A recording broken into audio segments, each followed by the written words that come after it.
네, 메시아와 심판에 관하여 우리가 함께 하나님의 말씀을 나누고자 합니다. 특별히 이것은 이제 재림전 심판, 예수님과 관련된 이 재림전 심판에 관한 이 내용을 다루도록 하겠습니다. 한동안 이 TV 뉴스에서 법정 재판 이야기가 꽤 또 그 드라마에서도 인기가 있었던 것 같습니다. 최근에도 뉴스 가운데 여전히 그 재판 이야기가 끊임없이 나오고 있는 것이 사실입니다. 정말 어떻게 보면 이 범죄와 그에 대한 처벌에 대한 것이 우리 사회에서 느끼는 없어서는 안 될 그런 관심사가 돼버린 듯하기도 합니다. 근데 성경은 말씀하기를 이제 누구도 예외 없이 하나님 앞에 서야 될 때가 온다고 말씀하고 있습니다. 이 심판에 대해서 성경은 과연 무엇이라고 설명하고 있을까요? 그리고 이 심판은 언제 열리게 되는 것일까요? 또한 누가 기소가 되고 그리고 우리가 정말 하나님 앞에서 무죄 판결을 받을 수 있나 하는 것입니다. 아니면 유죄 판결을 받을까요? 하나님 말씀을 계속해서 우리가 읽어가면서 우리는 희망을 가질 필요가 있습니다. 자, 얼마나 많은 사람들이 심판을 마주합니까?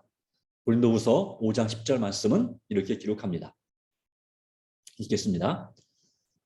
이는 우리가 다 반드시 그의 심판대 앞에 나타나게 되어 각각 선악간에 그 몸으로 행한 것을 따라 받으려 함이라 라고 말씀하고 있습니다. 네. 얼마나 많은 사람들이 심판과 마주합니까? 심판을 받습니까?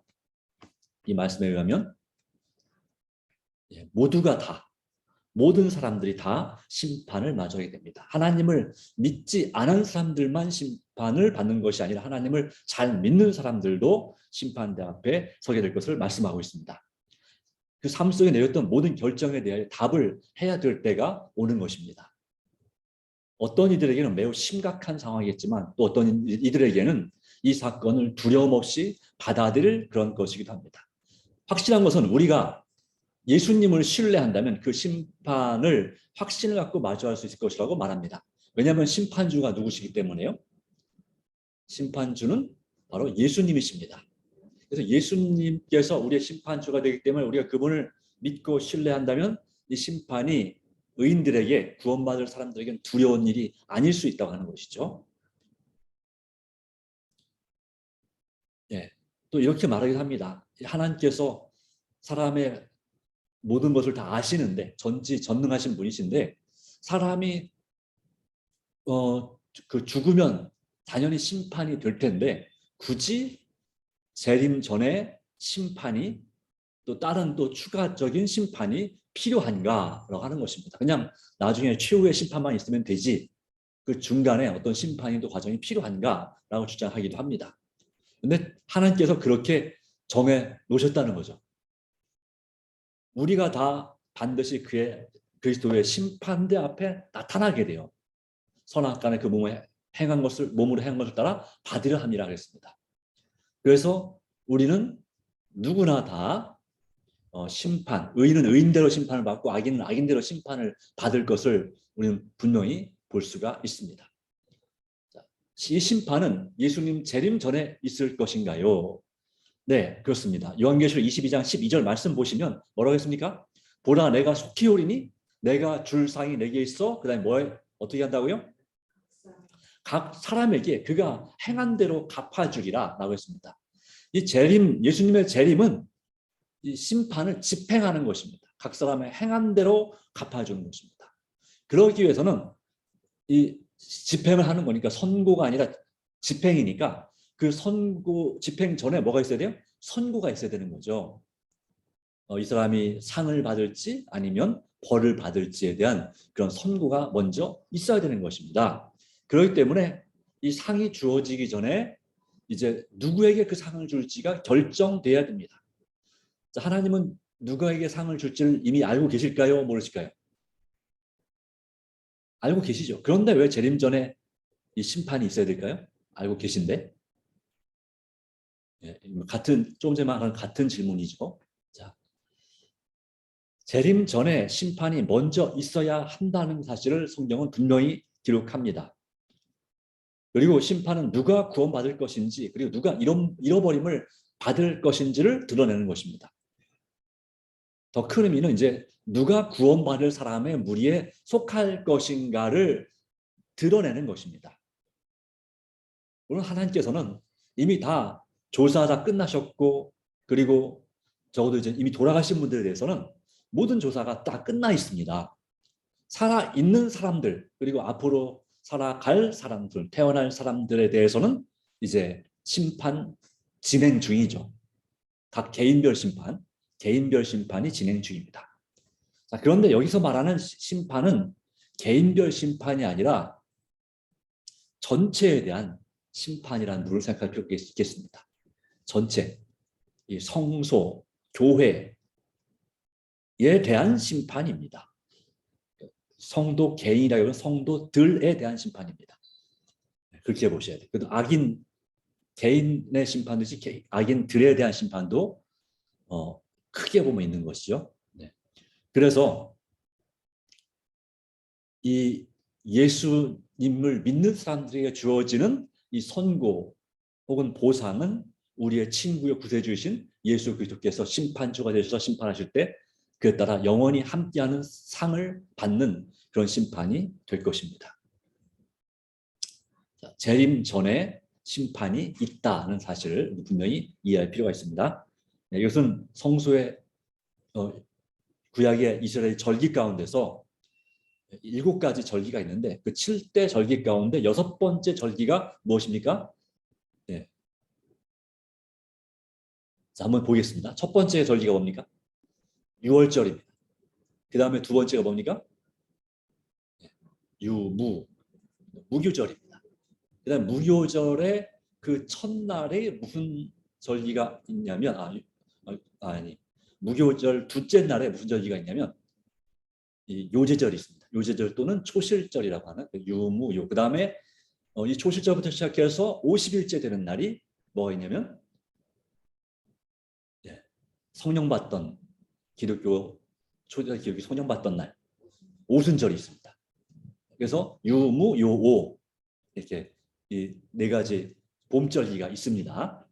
그리고 5번째가 뭐가 있냐면 이제 7월 달에 7월 1일에 있는 이제 6월절은 1월 14일, 그리고 무교절은 1월 15일부터 21일까지, 그리고 초실절 또 요제절은 1월 16일이고, 그 다음에 3월 6일이 이제 오순절이고, 그 다음에 7월 1일 한참 지나서 한 4-5달 지나서 7월 1일에 이제 가을절이 시작되는데 그것이 뭐냐면 나팔절입니다. 맞습니다. 나팔절입니다. 그 다음에가 뭘까요? 7월 10일 대속죄일입니다. 속죄일. 그 다음에 7월 10일 다음에 마지막 유무요 나대초 초막절 또는 장막절이라고 하는 또는 뭐 수장절이라고도 합니다. 바로 이 어떤 보통 초막절이라고 하는데 이 초막에 거했던 것을 기념하는 날이죠. 유대인 이스라엘 백성들이 광야에서. 그래서 7월 15일부터 22일까지입니다. 그리고 이런 이 절기의 시작하는 날과 끝날은 항상 다 뭐냐면 성일입니다. 안식일입니다.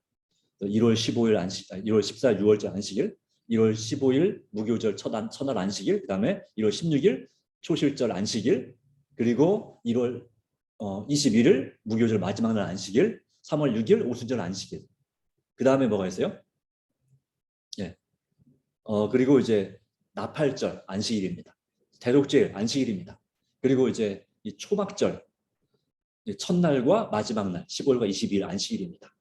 이렇게 되어 있습니다. 이런 날들이 이제 유대인의 아주 중요한 절기로서 또 안식일로서 그렇게 성회로 모였습니다. 그런데 물론 이것은 제7일 안식일과는 상관이 없는 절기 안식일입니다. 중요한 것은 그것이 아니고 그건 다음에 보도록 하고요.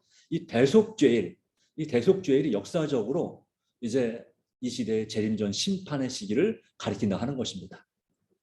이 6월절은 바로 6월절부터는 이 7대 절기는 구속의 청사진인데 아니 시간표인데 성소가 청사진이고 이 7대 절기는 시간표인데요. 그래서 6월절 1월 14일은 예수님께서 십자가에 죽으시는 날을 돌아가신 날을 기억했습니다. 그리고 이제 1월 15일 무교절부터는 예수님께서 십자가에 죽으심으로 모든 인류가 죄 사함을 받게 되는 것을 상징하는 절기였습니다. 죄가 끝나고 또한 그 어떤 모든 것이 해결되는 그것이 바로 이때 있는 일이었습니다. 초실절 예수님의 부활을 상징하는 날이었습니다. 오순절 이것은 예수님께서 하늘의 대제사장으로 취임하시고 그 다음에 이제 제자들이 오순절 성령을 받는 그런 날이었습니다. 이 앞에 네 절기는 거의 그 시간대로 그 날짜대로 그렇게 진행이 됩니다. 거의 뭐 따로 이렇게 늘어나지 않고. 근데 7월 이 절기는 이제 예수님께서 돌아가신 그 서기 31년에 성취가 되지 않았습니다. 7월 1일은 예수님의 뭘 상징하는지, 또 대속죄일은 예수님에 관련돼서 뭘 상징하는지, 초막절 7월 달에 있는 그 절기들이 뭘 상징하는지가 성취가 되지 않았습니다. 그렇기 때문에 이것은 다르게 해석해야 됩니다. 그래서 이것은 역사적으로 볼 때 이 앞에 네 절기는 예수님 이 땅에 계실 때 그리고 이 초대 기독교 시대에 성취됐지만 이 가을 절기는 이 마지막 시대에 성취되는 절기입니다. 이것은 조금 기간이 이렇게 그 한 해에 똑같은 한 해에 그 1년 동안 일어나는 것이 아니라 좀 길어집니다. 7월 1일은 나팔절은 이제 재림 운동, 예수님께서 곧 재림하실 것이라고 크게 외치던 시대, 1800년대 초중반에 일어난 그런 재림 운동 시기라고 할 수 있겠습니다. 그리고 이 대속죄일은 이제 재림 전 심판의 시기로서 2300주야, 성경에 예언된 2300주야의 끝에 2300주야가 끝나고서 시작하는 이제 여기 이제 나오겠지만 1844년 이후에 이 재림전 심판 또는 조사 심판이라고 하는 이 재림전 심판이 진행되는 시기를 가리킵니다.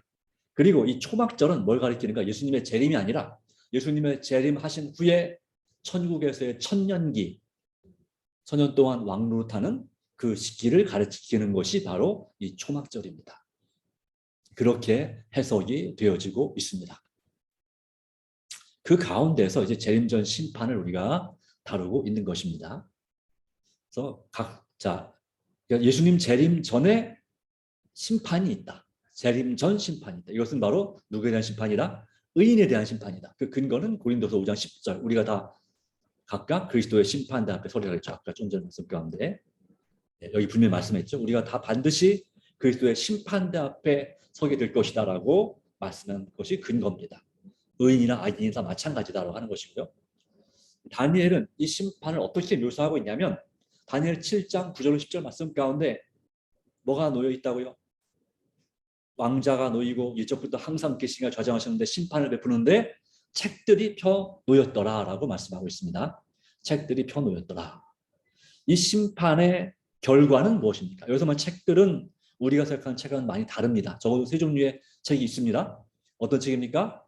어린 양의 생명책, 그리고 바로 의인들의 선한 업적을 기록한 기념책이 있습니다. 기념책, 이 말라기 3장에 기록되어 있죠. 그리고 그 외에 나머지 기록들, 죄에 대한 기록들에 대한 책이 바로 있습니다. 그 책은 우리가 보는 이런 종이로 된 책도 아니고 이런 컴퓨터로 보는 이런 이 화면으로 데이터로 파일로 나타나는 그런 것도 아닐 것입니다. 완전히 우리가 상상할 수 없는, 어쨌든 우리가 실제로 우리 눈에 그냥 그대로 저와 여러분이 서로 마주 보는 것처럼 보여지는 그런 책일 것입니다.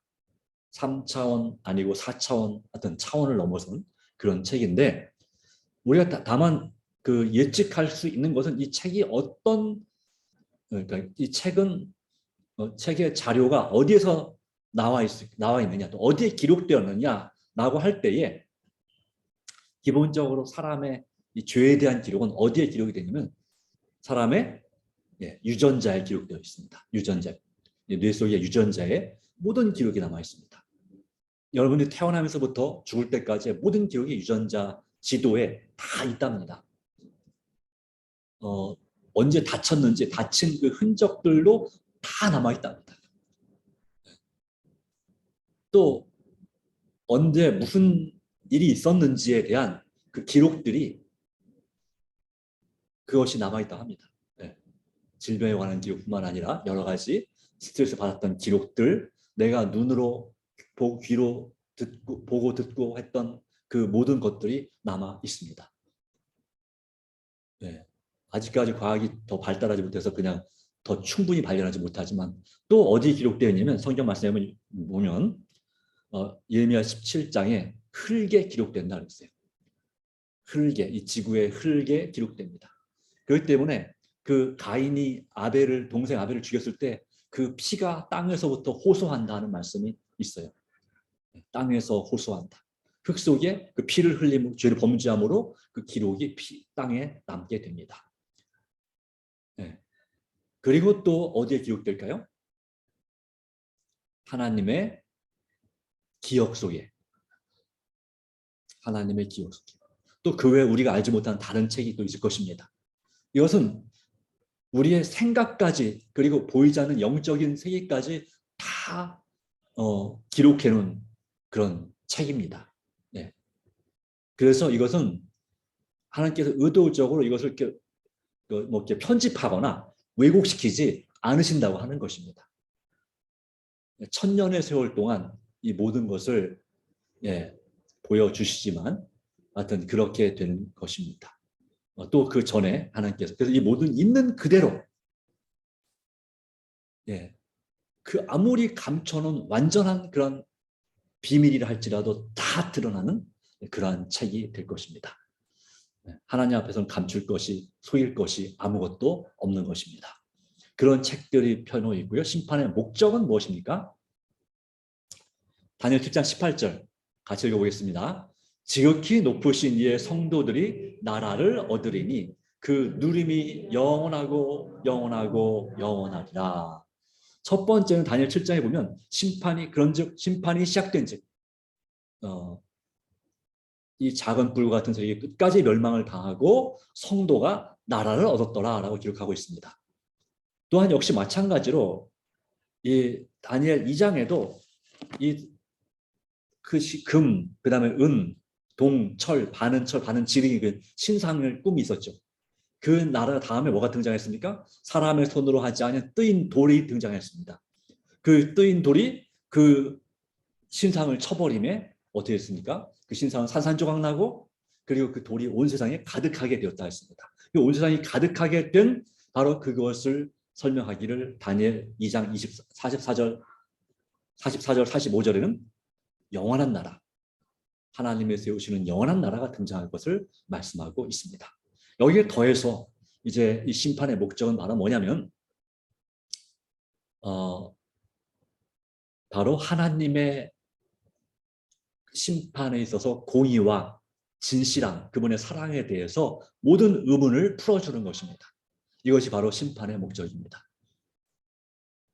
더불어서 이 의인들이 나라를 얻었다고 그랬죠. 성도가. 그 성도에 대한 모든 잘못된 오해와 억울한 판결들, 그 모든 것을 다 풀어주시고 또 죄의 용서에 대한 확증을 증명하는 심판이 바로 이 재림전 심판의 목적입니다.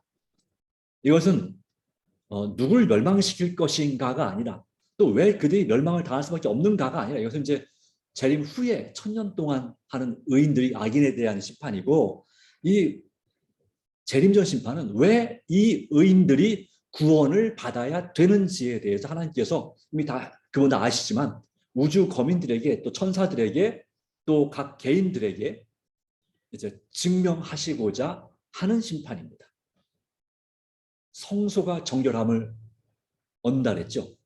그러니까 모든 죄인들의 용서받은 죄가 하나님의 성소로, 하늘 성소로 옮겨져 있는데 그 성소의 죄를 정결케 하고 그 죄를 창시한 당사자인 사단에게 돌려줌으로써 그 모든 성도의 죄가 용서받았고 죽을 수밖에 없는 죄인이었지만 용서받았고 그래서 내가 이들을 구원하러 재림하겠다라고 하는 선고를 내리는 것이 바로 재림전 심판이다. 자, 심판이 필요하겠습니까? 필요 없겠습니까?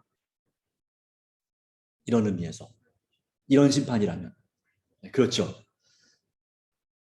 요한계시록 15장 3절 4절 말씀 가운데 주 하나님고 전능하신 이시여 하시는 일이 크고 놀라우시도다. 만국의 왕이시여 주의 길이 의롭고 참되시도다. 주의 의로우신 일이 나타났음에 만국이 와서 주께 경배하리다 라고 말씀하고 있습니다.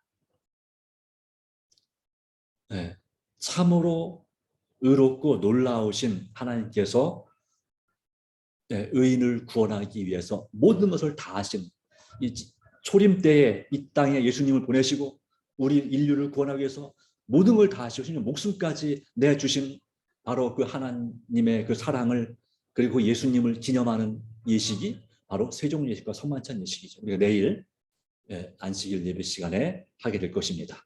바로 그 예수님의 그 사랑과 죽으심과 구원을 우리가 기억하고 그분이 부활하셨기 때문에 다시 살아나셨기 때문에 우리도 주님 안에서 잠들 때 다시 살아날 소망 가운데서 우리는 죽음을 두려워할 필요가 없게 되는 것입니다.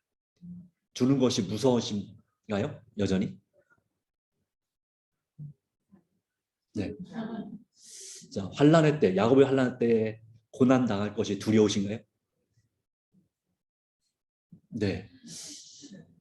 그런 경향이 좀 있는 것 같습니다. 우리 재림교회가 이런 부분을 좀 세게 지금은 좀 얘기를 좀 많이 안 하지만 저는 아주 강력하게 이와 같은 얘기를 우리가 듣다 보니까 근데 그것도 우리가 사실은 걱정할 필요가 없습니다. 네. 은혜의 시기가 끝나면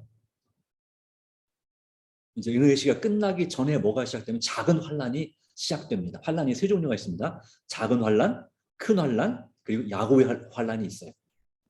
작은 환란. 이제 이 작은 환란 은혜의 시기는 열 재앙이 시작되기 전 아니야. 열 재앙이 아니라 일곱 재앙이 시작되기 전에 끝납니다. 은혜의 시기가. 일곱 재앙이 내린다는 사실은 우리가 생각할 때 은혜의 시기가 끝났구나. 더 이상 구원받을 사람도 없고 더 이상 구원받은 사람 중에 타락할 사람도 없는. 그러니까 요한계시록 22장 11절에 있는 불의한 자는 그대로 불의를 하고 의로운 자는 그대로 의롭고 하는 그런 그 선고가 내려졌다는 사실을 우리가 알게 될 것인데 그래서 이 선고가 다시 말하면 예수님께서 지성소에서 나오신다는 얘기거든요. 나오시기 전에는 고난이 있습니다. 성도들에게. 이런 고문을 당하고 그리고 죽임을 때로는 순교를 당할 수도 있는 것이 바로 작은 환난 때입니다. 그러나 일단 이 은혜의 시기가 끝나고 일곱 재앙이 시작되면 이제 큰 환난이 시작되는데 큰 환난을 우리도 겪긴 겪겠지만 구원받을 성도들도 겪겠지만 그러나 그때는 더 이상 두려워할 필요가 없습니다. 하나님께서 엘리야 선지자를 책임지고 지켜주시듯이 완벽하게 지켜주셨던 것처럼 구원받은 의인들을 지켜주실 것입니다. 그리고 이제 야고의 환란은 언제 시작되냐면 아마도 셋째나 넷째 재앙이 끝난 다음에 이제 사형 명령이 내립니다. 구원받은 성도들 14만 4천에 대해서 이제 죽이라는 명령이 내리게 될 때에 그때에 진짜 본격적인 야고의 환란이 시작됩니다. 이것은 영적인 씨름이에요. 하나님과의 씨름이에요. 씨름. 그때 성도들은 죽음을 두려워하지 않습니다. 내가 생명을 잃는 것은 하나님 손에 달려있는 것이고 그보다 더 큰 환란, 시련이 뭐냐면 하나님과 내가 혹시나 분리되지 않았을까? 혹시 내가 아직도 용서하지 못한 죄가 있지 않을까? 사단이 계속해서 내 마음에 공격을 할 때 그 시험, 그것에 대한 씨름과 그것이 바로 야고의 환란입니다. 예수님께서 십자가에 달 돌아가실 때 그 십자가의 그 신체적인 고통이 너무 심해서 돌아가셨나요? 아니죠. 그 못을 여기 아마 손바닥인지 아니면 손목인지는 알 수가 없어요. 그렇지만 아마도 이제 만약 여기를 끈으로 이 십자가에 여기를 밧줄로 안 묶었으면 손바닥이 맞고요. 여기를 밧줄로 안 묶었으면 여기 손목에다가 옷을 박아야 된대요. 그래야지 이게 이것이 이게 안 찢어진대요. 근데 만약 여기다만 못을 박으면 여기를 밧줄을 묶지 않으면 체중 때문에 이게 쭉 찢어져가지고 그냥 떨어진대요. 이게. 그래서 여기다 박는데요. 여기 박으면 꼼짝 못하는 급소가 아주 중요한 급소가 있어요. 예. 근데 이렇게 못을 박히고 발도 마찬가지고 예. 못을 박히면 온몸을 막 수천 개의 바늘로 찌르는 그런 고통이 있다고 합니다. 더 심한 것은 숨을 쉴 수가 없는 것입니다. 다리를 이렇게 쫙 펴서 못 박는 것이 아니라 약간 구부려 가지고 못을 박는 이유가 있어요. 그러면 이렇게 벌린 이 체중이 쏠쏠 되는 갈비뼈가 이 장기를 폐나 심장을 누르는 거예요. 그럼 어떻게 될까요? 숨쉬기가 아주 호흡 곤란이 옵니다. 그러니까 다리를 펴야지 다리를 어떻게든지 펴야지 숨을 쉴 수가 있어요. 갈비뼈가 좀 이완이 돼서. 근데 다리가 내려가면 이게 심장을 꽉 눌러서 숨을 그래서 다리뼈를 부러뜨리는 이유가 뭐냐면 다리뼈를 부러뜨리면 다리를 못 피게 되니까 이게 자동으로 이렇게 압박해서 질식해서 죽는 거예요. 그래서 강도들의 다리뼈를 부러뜨린 겁니다. 네. 이렇게 창으로 찔러서 죽일 수도 있지만 그렇게 하지 않고 그렇게 아주 가장 잔인한 형벌이었죠. 근데 예수님은 처음에는 몰라겠지만 처음 한 3시간 정도는 이 고통이 있었을지 모르겠으나 그 다음에는 영적인 이 씨름이 너무 심해서 그분의 심장을 터뜨릴 만큼 죄의 무게가 너무 심해서 너무 강해서 그 고통과 씨름하느라 또 믿음의 씨름 하나님과 분리될 것 하나님의 임재를 하나님 분명히 그 자리에 그러니까 아버지 하나님과 성령 하나님이 분명히 그 자리에 계셨어요. 이 어둠이 십자가를 한 3시간 동안 둘렀다고 했지 않습니까? 12시부터 3시까지 하나님의 영광을 가리기 위해서 이 다시 말해 삼위 하나님이 그 십자가에 함께 고통을 함께 하고 계셨던 것입니다. 그런데 그럼에도 불구하고 예수님은 이 나머지 두 분의 하나님이 자신과 함께 계시는 그 임재에 항상 평상시에는 기도하면 하나님께서 함께 하시고 그분의 음성을 들려주시고 함께 하신다는 그 임재를 느꼈는데 여러분도 기도할 때 느끼시나요? 종종 하나님께서 나와 함께 하셔서 내 기도를 들어주시고 계심을 내 곁에 계심을 나에게 힘이 되어주심을 느낄 수 있습니다. 또 느껴야 합니다. 그런 임재의 경험이 있었는데 예수님이 십자가에서 있는 한 적어도 3시간 동안은 그 임재를 느낄 수가 없게 됐어요. 순간 이것이 바라는 것과 보이는 것이 없어진 것입니다. 느낌이 없게 돼요. 그래서 나의 하나님 나의 하나님 어찌 나를 버리셨나이까라는 예언의 성취의 말씀을 외치신 거죠. 그만큼 그것이 그분에게 너무나 슬프고 두렵고 떨리는 시간이었습니다. 네. 그것이 예수님을 돌아가시게 만들었죠. 우리의 죄와 인류의 죄가 예수님을 심장을 터뜨린 것입니다. 네. 바로 그와 비슷하게 그 정도까지는 아니겠지만 그와 비슷하게 야고보의 환난 때에 구원받을 성도들이 아주 짧은 기간이지만 그런 극심한 그런 영적인 고뇌, 곤란 이것이 바로 야고보의 환난입니다. 우리가 실제적 역사 가운데서 창세기에 나오는 그 야고보의 환난 32장, 33장에 야고보의 환난에서 보면 그것은 야곱이 에서와 씨름한 거예요? 아니면 하나님과 씨름한 거예요? 하나님과 씨름한 거죠.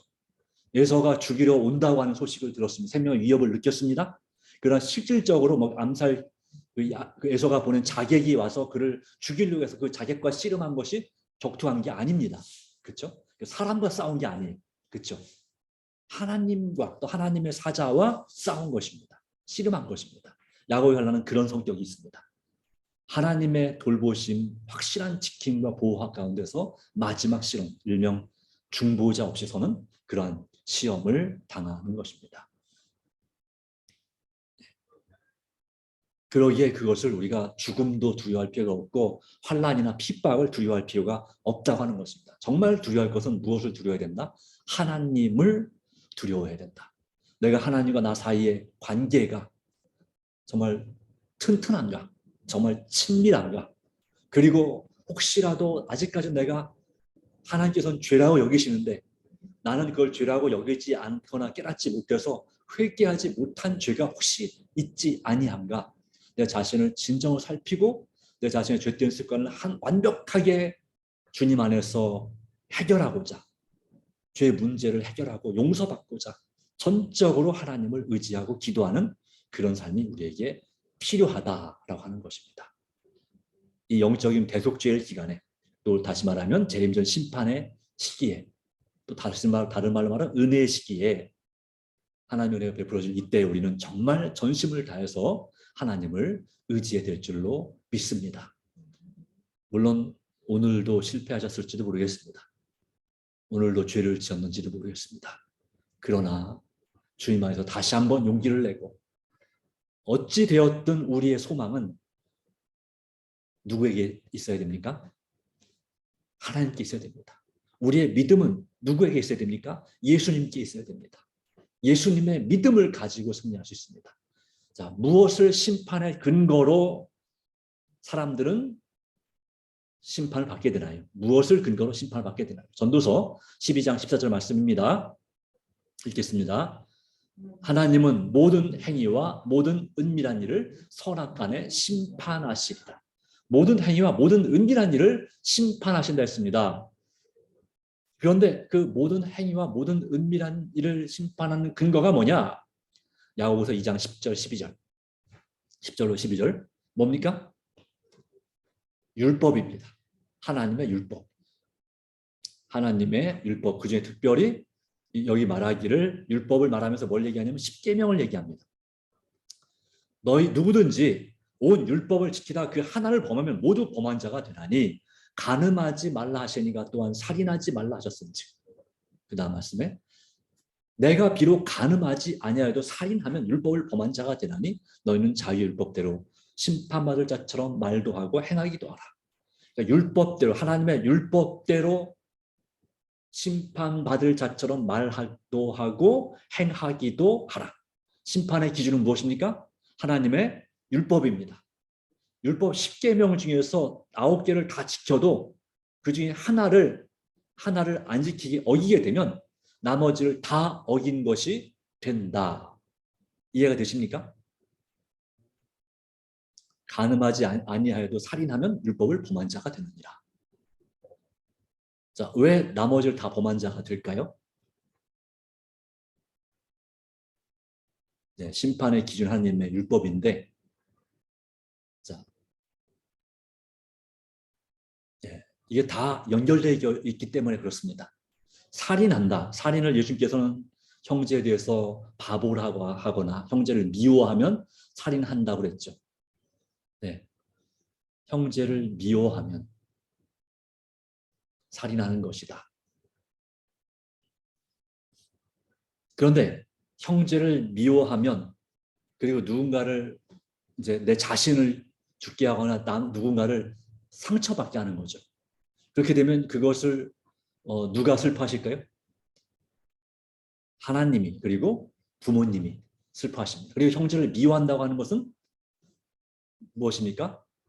나를 더 사랑한다고 하는 것입니다. 다시 말하면 내가 우상이 되는 것입니다. 내가 우상이 되죠. 또 미워하게 되면 그 형제에 대해서 좋은 말이 안 나갑니다. 거짓말을 하게 되죠. 그리고 왜 미워하게 됩니까? 미워하게 되는 이유가 뭡니까? 이유가 있겠죠. 그 사람이 나한테 상처를 주었든지, 아니면 그 사람이 나보다 가진 게 많은 거예요. 능력이 많은 거예요. 그거 뭐가 됩니까? 부러워하는 거죠. 근데 부러워하는 것이 이제 질투가 나죠. 탐내죠. 탐내게 되죠. 또한 그것은, 미워하는 것은 간음과도 어떤 면에서 연결되어 있습니다. 네, 나보다 더 아름답고 예쁜 사람을 가지고 있으면, 그 사람과 살고 있으면 그게 부럽고 미운 거죠. 그래서 그걸 뺏고 싶은 거죠. 네, 그런 의미에서 이제 그런 관련이 없지는 않습니다. 도둑질 마찬가지. 네, 그것도 서로 연결되는 거죠. 그렇게 해서 부모님을 공경하라는 말씀을 부모님께 이제 욕을 돌리게 되니까 공경이 안 되죠. 부모님 공경하지 않을 때 그것은 하나님의 이름을 망령되게 일컫는 것입니다. 또 이런 살인, 미움, 간음, 이 모든 것의 원인은 우상 때문입니다. 욕심 때문이죠. 탐심 때문에, 또 자존심 때문이죠. 그러니까 우상을 섬기는 거죠. 결과적으로 그리고 그것은 우상이 있다는 얘기는 나 외에 다른 신, 누가? 하나님이 나 외에 다른 신, 바로 하나님만 섬겨야 되는데 하나님을 네, 두 번째로 두는 것입니다. 그러니까 하나님 외에 다른 신이 있는 거죠. 그러니까 그것도 어떻게 됩니까? 안식일 어떻게 연관될까요?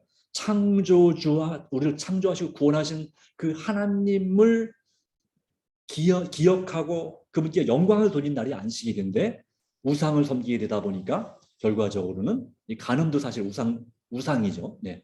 그러다 보니까 안식일도 기억하지 지키지 못하게 됩니다. 우리가 보통 안식일 어기는 많은 일반적인 요즘 짓는 일반적인 죄는 뭘까요? 네, TV나 신문이나 핸드폰이나 그걸 통해서 어떤 드라마나 또는 어떤 동영상이나 뉴스 같은 것을 자꾸 보게 되는 것입니다. 왜 그게 자꾸 보고 싶어지나요? 안 봐야 되는 줄 알면서도 보게 되는 이유가 뭡니까? 그것이 궁금하고 거기에는 애착이 이 안식일을 기억하여 거룩히 지키는 것보다 더 큰 겁니다. 그럼 즉 그것이 뭐란 얘기입니까? 나에게 우상이란 얘기죠. 본의 아니게 이게 우상이죠. 그러니까 이 우상을 내 마음에 우상이 있어서 그것을 이겨내기가 너무너무 어렵죠. 그러다 보니까 결과적으로 십계명 전체를 다 범하는 셈이 되는 것입니다. 그러기에 이것은 어떻게 지킬 수 있니? 정말 전적으로 우리 마음을 하나님께서 지배하실 때 지킬 수 있는 거예요. 성령께서 충만히 우리 마음에 계시고 그리고 예수님의 사랑으로 내 마음이 가득해질 때 그분이 내 마음을 이제 주장하실 때 그냥 다른 세상 생각이 안 나게 되는 거예요. 더 좋은 것, 더 아름다고 더 감사한 것을 바라보게 될 때 우리는 다른 죄를 지을 수가 없죠. 제일 사랑하는 분이 누구시기 때문에 하나님이고 예수님이기 때문에 예수님을 최고로 사랑할 때 우리는 다른 것에 눈이 가지 않습니다. 그러니까 우리는 하나님의 율법을 믿음으로 지킬 수 있는 것입니다. 그런 기준에 의해서 평가된다라고 하는 것입니다. 네. 자, 그러기에 우리가 하나님 앞에 중요한 것은 우리의 부족함을 인정하고 우리 죄를 자백해야 됩니다. 우리가 하나님께 죄를 자백할 때 어떤 두 가지 사건이 일어납니까? 첫 번째는 우리가 무죄하다고 선포됩니다. 만일 우리가 우리 죄를 자백하면 그는 기쁘시고 의로우사 우리 죄를 사하시며 요한일서 1장 9절. 그 다음에 우리가 두 번째는 의롭다고 선포가 됩니다. 의롭다고. 바로 우리를 모든 불의에서 깨끗하게 하실 것이요 그분의 은혜의 풍성함을 따라 우리의 죄를 용서해 주십니다. 그리고 우리의 이름이 생명책에서 지워지지 않습니다. 한번 구원받으면 그 이름이 기록되어 있는데 그것이 지워지지 않고 끝까지 마지막 때 끝까지 내 인생 끝까지 예수님 재림하실 때까지 이름이 기록되는 사람들만 구원을 받겠죠. 그러기에 심판 때에 예수님은 용서와 승리의 능력을 경험한 백성의 이름을 생명책에서 지우지 아니할 것을 약속하십니다. 이름을 지운 대신에 뭐 하신다? 죄를 제거하십니다. 우리의 죄를 완전히 제거하실 분, 우리 주님을 더욱더 의지해서 정말 우리 예수님을 믿음으로 더욱더 믿고 의지함으로 살아가기를 바라고 또 내일 이 선만찬 예식, 세종 예식을 통해서 하나님의 사랑과 은혜를 더 많이 체험하게 되기를 간절히 바랍니다. 이제 다음 주 금요일에는 주말 부흥회가 있습니다. 재림성도 어떻게 살아야 하나 하는 제목으로 현수막은 내일 오늘 저녁에 붙여놓겠습니다. 네, 김종문 목사님 모시고 청지기 주말 부흥회가 있습니다. 그 다음 주에 7월 첫 번째 주에 이제 이어서 심판은 언제 시작되나에 함께 나누도록 하겠습니다. 하나님의 함께하기를 간절히 바랍니다. 네. 우리를 참으로 사랑하신 하나님 아버지 주신 은혜를 인하여 감사드립니다. 우리의 모든 생각과 염려를 아버지 손에 온전히 맡기고 의탁합니다. 오직 주님께서 우리를 주장하시고 우리 삶 가운데 역사해 주셔서 오직 예수님을 믿는 믿음으로 살도록 도와주시며 믿음으로 이 심판을 기대하고 우리의 모든 억울함을 풀어주시는 이 재림전 심판의 이 때에 우리 자신을 살피며 진정으로 회개하고 날마다 주님 안에서 기도와 말씀으로 살도록 은혜 베풀어 주시옵소서. 주님의 선하심과 인자하심이 온전히 함께 하시는 믿습니다. 내일 있을 이 예배에도 주께서 복을 베풀어 주시고 주님 안에서 새롭게 하여 주시옵소서. 예수님의 이름으로 기도합니다. 아멘.